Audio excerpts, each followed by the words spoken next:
অনেকেই লিটন দাসের অনুপস্থিতিতে কাজী নুরুল হাসান সোহানকে বাংলাদেশের নেতৃত্বে দেখতে চেয়েছিল। তাদের আফসোস আরও বাড়বে কাজী নুরুল হাসান সোহানের আজ ঝোড়ো ব্যাটিং দেখে।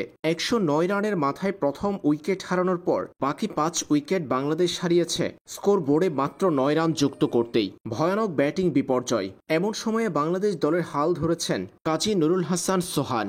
আফগান স্পিনারদের পাত্তাই দেননি তিনি। শেষ মুহূর্তে ব্যাট হাতে তুলেছেন ঝড়। একেবারে পারফেক্ট ফিনিশিং।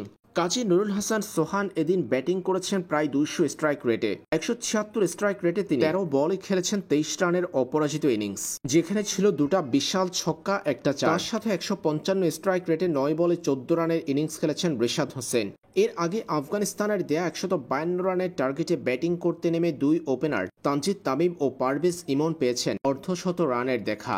এই দুইজনের 100 রানের জুটি আফগানদের বিপক্ষে 150 রান তাড়া করে বাংলাদেশকে এনে দিয়েছে চমৎকার জয়। দিনের শুরুতে মুস্তাফিজ তাসকিনদের দুর্দান্ত বোলিংয়ে আফগানিস্তান থামে কেবল 151 রানে, আর এই রান তাড়া করে বাংলাদেশ জয় পেয়েছে 8 বল হাতে রেখে 4 উইকেটের ব্যবধানে।